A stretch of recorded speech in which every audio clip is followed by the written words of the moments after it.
Hola querido, mira, la obra había sido establecida ya en Tesalónica. Dios había bendecido grandemente el trabajo pionero de Pablo, Silas y Timoteo.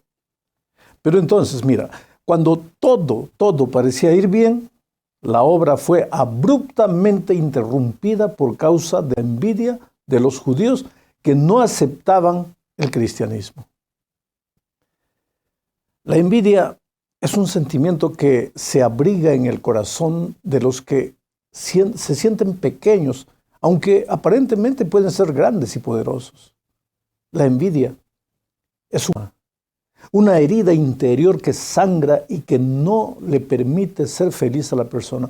¿Sabes? La envidia es un sentimiento de inseguridad que lleva a atacar al prójimo, a veces bajo el pretexto de querer hacer el bien. La envidia es un fenómeno psicológico que hace sufrir terriblemente a Dios y también a la víctima. Es un sentimiento de frustración insoportable al ver que a la otra persona le va bien. ¿Por qué? Es que el envidioso es un insatisfecho que a menudo no sabe que lo es, pero consciente o inconscientemente siente mucho rencor contra las personas que poseen algo. Belleza, dinero, éxito, poder, libertad, amor, personalidad, experiencia, en fin, cualquier cosa. La persona dominada por la envidia desea todo eso, pero como no lo alcanza, en vez de buscar la solución, el envidioso odia y desea destruir a toda persona que como un espejo le recuerda su privación. La envidia es, en otras palabras, la rabia vengadora del impotente que en vez de luchar por sus anhelos prefiere eliminar a la competencia.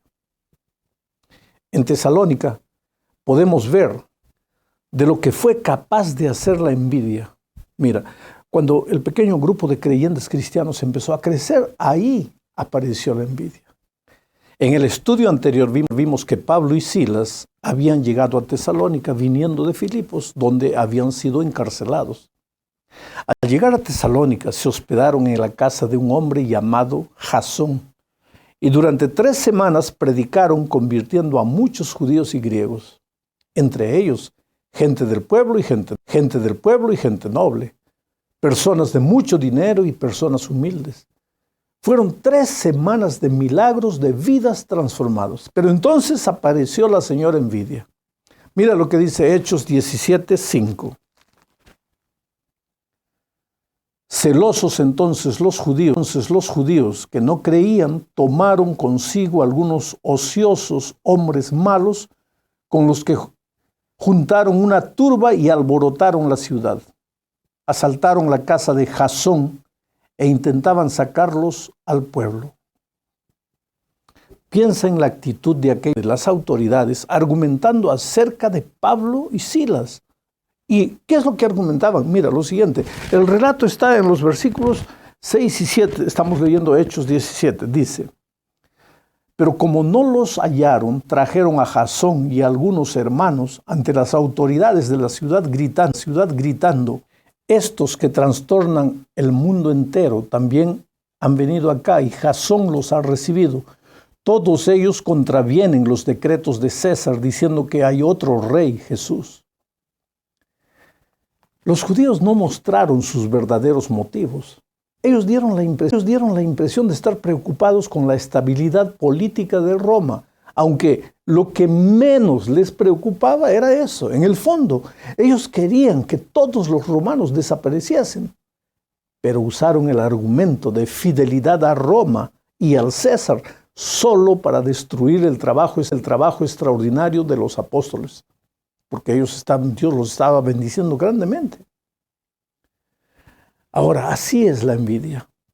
No percibe el papel ridículo que hace, ni los métodos que usa, porque esos envidiosos de Tesalónica juntaron lo que de peor había para alborotar al pueblo, y sin embargo acusaban a los apóstoles de ser alborotadores. Pero al envidioso no le importa nada de eso. Lo único que le interesa es destruir a la persona que considera su enemiga. Con esta actitud de los judíos, la situación y tuvieron que salir de Tesalónica. La iglesia naciente, por su lado, tuvo que pagar una enorme cantidad de dinero para que las autoridades se quedasen tranquilas, porque ellos les cobraron eso. Aparentemente la obra había sido detenida, estaba todo parado. Pero solo aparentemente, porque el evangelio siguió prosperando, aunque los apóstoles se trasladaron a Berea, aunque a ellos les hubiese gustado quedarse más tiempo en Tesalónica y fueron para Berea. No, el evangelio continuó prosperando en Tesalónica porque nadie va a ser capaz de detener la obra de Dios. En la segunda parte de este estudio veremos a Pablo, Silas y Timoteo en Berea. Ellos partieron de Tesalónica para Berea, pero antes de hablar un poco de los bereanos, necesitamos decir algo que no dijimos en la primera parte. La persecución provocada en Tesalónica por causa de la envidia de los judíos no puede ser solo atribuida a los judíos. Me explico. Es verdad que los judíos acusaron a la iglesia delante de las autoridades. Y es verdad también que cuando alguien quiere perseguir a otro, no necesita de motivos. El perseguidor inventa sus propios motivos. Pero en el caso de Tesalónica, no fue completamente de esta manera, sino que algunos hermanos tesalonicenses, nuevos en la fe, tal vez ardiendo de pasión por las nuevas que habían recibido, fueron de cierta manera agresivos y atacaron a las autoridades. Por otro lado, había algunos que no vivían correctamente los principios de la fe. No daban un buen testimonio. Todo eso unido a la acusación de los judíos, pues por la persecución en Tesalónica. ¿Cómo sabemos de eso? Es solo leer algunos trechos de las 2 epístolas a los tesalonicenses. Por ejemplo, en primera a los tesalonicenses 4, 11 y 12 dice: procurad tener, ocupándoos en vuestros negocios y trabajando con vuestras manos, de la manera que os hemos mandado, a fin de que os conduzcáis honradamente para con los de afuera y no tengáis necesidad de nada. ¿Te das cuenta? Si Pablo le escribió esto a los tesalonicenses, es porque ellos, los tesalonicenses, estaban dejando alguna cosa correcta de lado. Pero ahora Pablo, Silas y Timoteo se fueron a Berea. Y aquí en Berea la actitud de los hermanos es completamente diferente. Mira lo que dice Hechos 17:11. Estos eran más nobles de los que estaban en Tesalónica, pues recibieron la palabra con toda solicitud, escudriñando cada día las Escrituras para ver si estas cosas eran así. La vida de los bereanos. Ellos aceptaron las nuevas verdades, pero examinaron las Escrituras para comprobar que todo lo que los apóstoles enseñaban estaba registrado en la Biblia. ¿Sabes? Cuando aparece una nueva verdad, la actitud de las personas puede ser variada. Unas se cierran completamente, no quieren saber nada, no quieren que se les diga nada. Para ellas, lo que saben es suficiente. No están dispuestas a avanzar, no están dispuestas a crecer. Esta es una actitud peligrosa porque, querido, mira, la verdadera vida es aprendizaje constante. No hay otra actitud más insensata que negar, cerrar los ojos a la verdad. Pero hay otra actitud igualmente equivocada y peligrosa. Y es la actitud de aceptar todo lo que me dicen sin examinar las Escrituras. Dejarse llevar por el carisma o por la simpatía de la persona que enseña y no abrir la palabra de Dios para confirmar lo que la Biblia enseña. Qué diferentes eran los bereanos, que examinaron la Biblia y aceptaron las verdades cuando probadas a la luz de las Escrituras. Bueno, la historia no se queda por aquí, porque los judíos de Tesalónica, al enterarse que muchos judíos y griegos estaban aceptando a Jesús en Berea, inmediatamente se trasladaron por allá para atacar de nuevo a los apóstoles. Pero entonces Pablo se trasladó para Atenas y dejó en Berea a Silas y a Timoteo para que cuidasen del rebaño allá en Berea. Pablo se fue a Atenas. Lo que sucedió en Atenas fue una experiencia triste, pero que le enseñó bastante al apóstol. Atenas era una ciudad intelectual e idólatra. Allí estaba la cuna de grandes filósofos y hombres de letras. Allí también estaba el Areópago, un lugar donde se reunían los intelectuales a discutir sus puntos de vista filosóficos. Pablo llegó a esta ciudad, a Atenas, y comenzó su trabajo de evangelización. ¿Cómo lo hizo? Conociendo el terreno. Anduvo por las calles, se paró en las plazas a conversar con las personas, observó. En fin, podríamos decir que Pablo hizo lo que todo evangelista hace hoy, antes de iniciar una campaña de evangelismo. Hizo una especie de encuesta, de reconocimiento del terreno. Ahora, esto es correcto desde el punto de vista de la comunicación. Porque si quieres comunicar algo, necesitas saber qué es lo que le interesa a esas personas. Hasta aquí todo bien. Pero entonces surgió una oportunidad de oro para la evangelización de Pablo. Los intelectuales de la ciudad oyeron hablar de Pablo y de las cosas que él hablaba.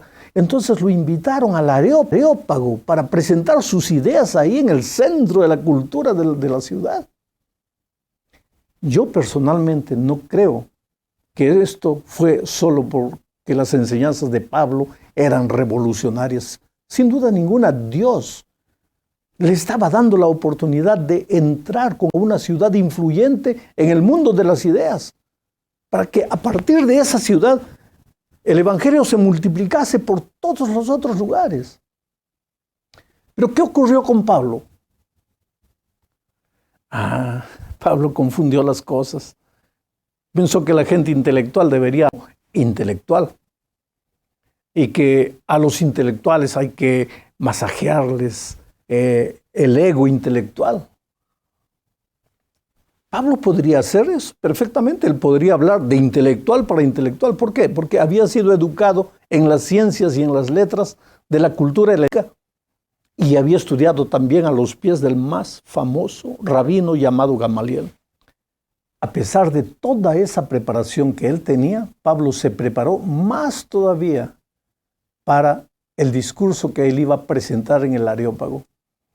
Estudió a los escritores y filósofos griegos, los citó en su discurso. Aquel discurso del Areópago que Pablo presentó fue una exposición brillante de filosofía, teología, literatura, pero infelizmente los resultados fueron paupérrimos. Dionisio, Dámaris y otros pocos se convirtieron, pero la mayoría se burló de Pablo y abandonó el Areópago. ¿Dónde estuvo el error del apóstol? Si lees los primeros versículos de Hechos 17, verás que él siempre empezaba a predicar hablando, y eso le daba éxito. Oh querido, nadie resiste a la atracción de Cristo. El mismo Señor Jesucristo dijo, si yo fuera levantado, a todos atraeré a mí mismo. Este consejo no falla. A Pablo jamás le había fallado antes. Hoy los evangelistas sabemos que no falla.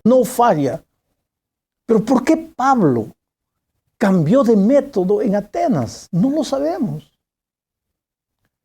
Tal vez se dejó impresionar por el tipo de gente al que se iba a dirigir.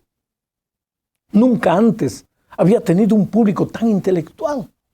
Ahí estaban reunidos los epicúreos y los filósofos de la hora. Eran hombres como cualquier ser humano. Y como todos los seres humanos tenían necesidades interiores. Necesitaban de Jesús, pero el apóstol falló. Habló de religión, sí, claro. Habló de creacionismo, de teología, pero dejó a Jesús de lado para el fin, cuando ya el pueblo se estaba yendo. Ahora, ¿tenemos alguna lección que aprender de la experiencia de Pablo? Yo, como evangelista a lo largo de mi vida, He tratado de aprender una gran lección y esto de Pablo me ha enseñado mucho. No falla, predicar a Jesús no falla, jamás. No pienses que la gente moderna, el secular, el ateo de nuestros tiempos está necesitando que le hables de cosas sofisticadas. Todos necesitan de Jesús. Jesús. Levanta a Jesús y todo va a salir bien. El apóstol Pablo aprendió, porque cuando después de Atenas viajó a Corinto, mira lo que les dice a los corintios. Esto está registrado aquí en Primera a los Corintios, capítulo 1, versículos 18 al 23 y capítulo 2, versículos 1 y 2. Dice así: la palabra de la cruz es locura a los que se pierden, pero a los que se salvan, esto es, a nosotros, es poder de Dios.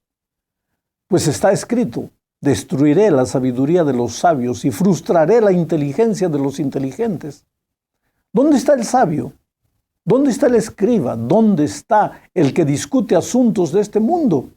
¿Acaso no ha enloquecido Dios? El mundo, mediante su sabiduría, no reconoció a Dios. A través de las obras que manifiestan su sabiduría, agradó a Dios salvar a los creyentes por la locura de la predicación. Los judíos piden señales y los griegos buscan sabiduría, pero nosotros predicamos a Cristo crucificado. Para los judíos ciertamente tropezadero y para los gentiles locura.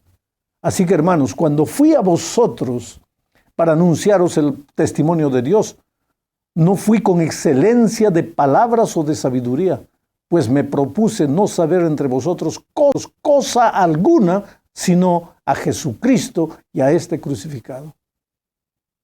Ahora dime, querido, ¿necesito decir alguna cosa más después de leer este texto? ¿Aprendió Pablo la lección?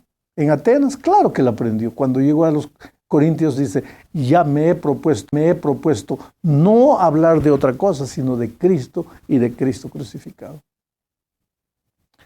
Llegamos a la última parte de este comentario hablando de la manera como Pablo se relacionaba con las iglesias por donde pasaba. Pablo no fue el grande apóstol que fue solo porque era profesionalmente capaz. Claro que lo que hacía, lo hacía a la perfección. Él se esforzaba para cumplir su trabajo con esmero, con dedicación. Pero su verdadera preocupación eran las personas. Amaba a las personas, se trasladaba de un lugar a otro. Pero después que las encontraba y se bautizaban, y la iglesia quedaba establecida, no se olvidaba de esas personas. Aunque viajaba para otro lugar, se preocupaba por los conversos de la ciudad donde había estado y trataba de pastorearlos a la distancia. Esa preocupación de pastorear a esos hermanos a la distancia es lo que motivó a escribir sus epístolas. Por eso escribió muchas cartas. Y esa es la razón de la epístola a los tesalonicenses. Que Dios te bendiga.